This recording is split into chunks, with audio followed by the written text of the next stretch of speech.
Il était une fois, une seule fois, dans un des pays de notre monde, un homme que tous appelaient le magicien des peurs. Ce qu'il faut savoir, avant d'en dire plus, c'est que toutes les femmes, tous les hommes et tous les enfants de ce pays étaient habités par des peurs innombrables. Peurs très anciennes, venues du fond de l'humanité, quand les hommes ne connaissaient pas encore le rire, l'abandon, la confiance et l'amour. Peurs plus récentes, issues de l'enfance de chacun, quand l'innocence d'un regard, l'étonnement d'une parole, l'émerveillement d'un geste ou l'épuisement d'un sourire se heurtent à l'incompréhensibilité de la réalité. Ce qui est sûr, c'est que chacun, dès qu'il entendait parler du magicien des peurs, n'hésitait pas à entreprendre un long voyage pour le rencontrer, espérant ainsi pouvoir faire disparaître et supprimer les peurs qu'il ou elle portait dans son corps, dans sa tête, ou qui simplement accompagnaient sa vie. Nul ne savait comment se déroulait la rencontre. Il y avait, chez ceux qui revenaient du voyage, beaucoup de pudeur à partager ce qu'ils avaient vécu. Ce qui est certain, c'est que le voyage du retour était toujours plus long que celui de l'aller. Un jour, un enfant révéla le secret du magicien des peurs. Mais ce qu'il en dit parut si simple, si incroyablement simple, que personne ne le crut. « Il est venu vers moi, raconta-t-il, m'a pris les 2 mains dans les siennes et m'a chuchoté. Derrière chaque peur, il y a un désir. Il y a toujours un désir sous chaque peur, aussi petite ou aussi terrifiante soit-elle. Il y a toujours un désir. Sache-le. » Il avait sa bouche tout près de mon oreille et il sentait le pain d'épices, confirma l'enfant. Il m'a dit aussi: « Nous passons notre vie à cacher nos désirs. C'est pour cela qu'il y a tant de peur dans le monde. Mon unique travail et mon seul secret, c'est de permettre à chacun d'oser retrouver, d'oser entendre et d'oser respecter le désir qu'il y a en lui sous chacune de ses peurs. » L'enfant, en racontant tout cela, sentait bien que personne ne le croyait, et il se mit à douter à nouveau de ses propres désirs.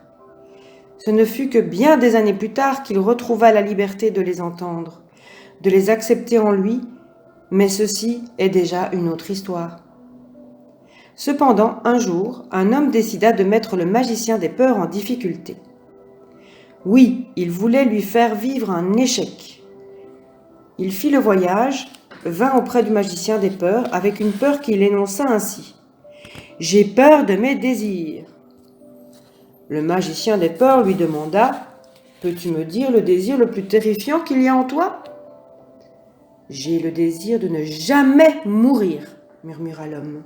« En effet, c'est un désir terrible et fantastique que tu as là. » Puis, après un long silence, le magicien des peurs suggéra: « Et quelle est la peur qu'il y a en toi derrière ce désir ?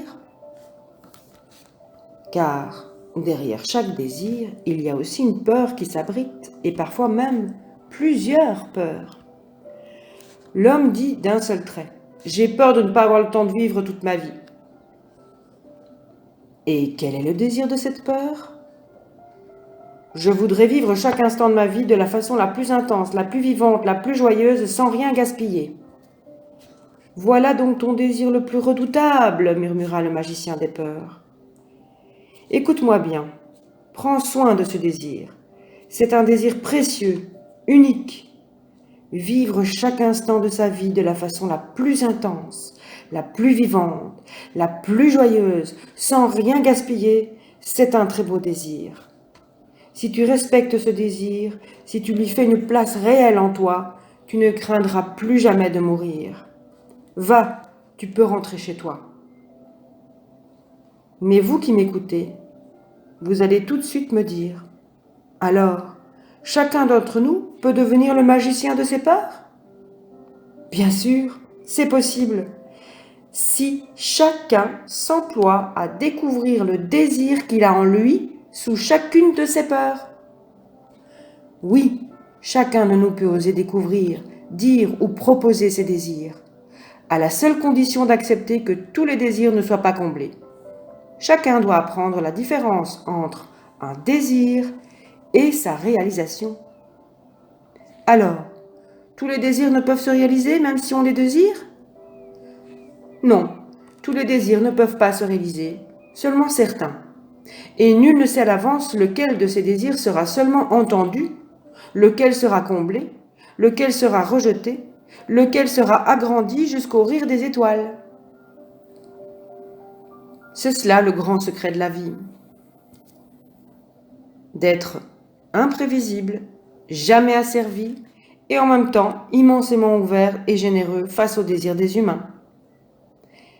Car il y a des désirs qui ont besoin de rester à l'état de désir pour s'accomplir pleinement. Des rumeurs disent que le magicien des peurs pourrait passer un jour dans notre pays.